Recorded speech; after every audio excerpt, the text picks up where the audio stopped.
When you got to the department and became secretary, did you fire a bunch of air traffic control? I did not, Senator. Now, underneath it is this little bitty sign that you can barely see, and I think it's written in Sanskrit, that says, "This is optional." I won't let them take my picture. I won't either, Senator. And they promised us that they destroy the data. I just finally didn't believe him anymore. I don't think Elvis is alive either. So I learned.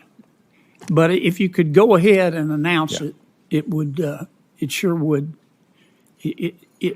I'll buy you a soda and a nice hat. I would appreciate that. Okay. Ladies and gentlemen, welcome back to Liberty Watchtower, where truth takes center stage. Here, we keep you informed, engaged, and thinking critically in a world that often demands it. If you're new to the channel, like this video, subscribe, and tap the notification bell to never miss a dose of real, unfiltered truth. Now, let's dive in. The discussion offers us a valuable opportunity to examine critical issues at the intersection of infrastructure, safety, and civil liberties. Recently, in a robust exchange, Senator John Kennedy, several key concerns were brought to light, concerns that touch directly on the well-being of our constituents, the strength of our transportation systems, and the trust Americans place in their government. First, we heard about the long-awaited Center of Excellence for Liquefied Natural Gas, a major federal initiative poised to strengthen America's energy independence and drive economic growth, particularly in Louisiana, where energy is not just an industry, but a way of life. Now we go to Senator Kennedy. Thank you, Madam Chair, Mr. Secretary. Welcome. It's good to be with you, Senator. You know what the Center of Excellence for Liquefied Natural Gas is? Why, yes, I do. Where are you going to put it? I think it's going to go in your state, Senator. When are you going to announce it? Very soon. I know our teams have been working together on that. If you want to front run it here, we could, but I know that we were working on an announcement together, and our teams have been working. I want to front run the hell out of it. All right. Where's it going to be put? Is in it- Louisiana? Is it Lake, what it would, McNeese? Lake Charles, Lake Nice, Lake Yep. Charles? And you're going to make an announcement, Sean, the next few days? Yeah, I know we've been working on some finer points and details, but yes, that's where it's going to go. And I think, if a memory serves me, I think we're trying to get this stood up and moving by this summer. Well,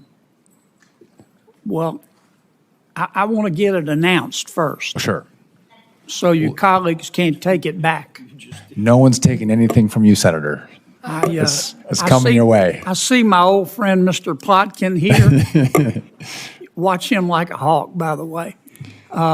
He said you do not want to make Senator Kennedy upset on this project. Well, your predecessor told me a number of times that it was about to be announced, and it was never announced. I don't mean any disrespect. I just finally didn't believe him anymore. I don't think Elvis is alive either. So I learned. But if you could go ahead and announce it, it would. It sure would. I'll buy you a soda and a nice hat. I would appreciate that. Okay. When you got to the department and became secretary, did you fire a bunch of air traffic control? I did not, Senator. Did Mr. Musk do that? He did not. Where'd all this stuff come from? So there were about 350 probationary employees at the FAA that were let go, and we're trying to stream. By the way, there's 46,000 people that work at the FAA, so this was a minuscule percentage. But even air traffic controllers who were probationary employees were excluded. All safety positions were preserved, at the FAA, including air traffic controllers. And so I think it's a narrative that some in media and in politics have tried to drive as if we're not focused on safety. But I have been crystal clear, and I think I've said this until my face is blue, though it's not today, but it could be because we did not actually fire any air traffic controllers, Senator. We've been hiring air traffic controllers as quickly as we can. All right. And so I don't know how many times I have to say it. Let's say it one more time. Yes. When you became secretary, look me in the eye, did you fire any air traffic controllers? I did not. Okay. And I did hire air traffic controllers. Did Mr. Musk?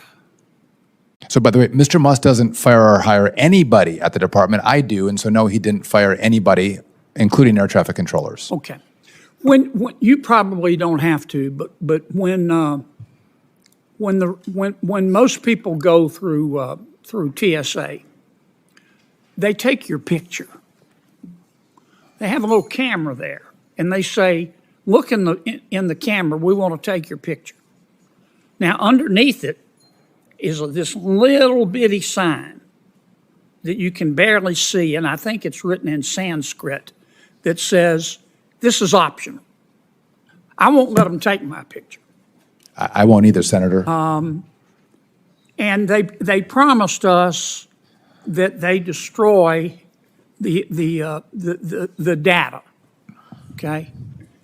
Once again, I don't believe that Elvis is alive either. Senator Merkley and I have a bill. There's been no evidence that this has prevented any acts of terrorism. Senator Kennedy pressed for clarity on when this center will be officially announced, and rightly so. Our communities deserve transparency, and our workers deserve certainty. The economic stakes are high, and we must move swiftly to ensure that this investment delivers on its promise. Next, we turn to the issue of FAA staffing, particularly rumors suggesting the firing of air traffic controllers, rumors that understandably raised alarm for travelers and industry professionals alike. Secretary Buttigieg provided a firm response. There have been no dismissals of air traffic controllers, and in fact, efforts to hire and train more are well underway.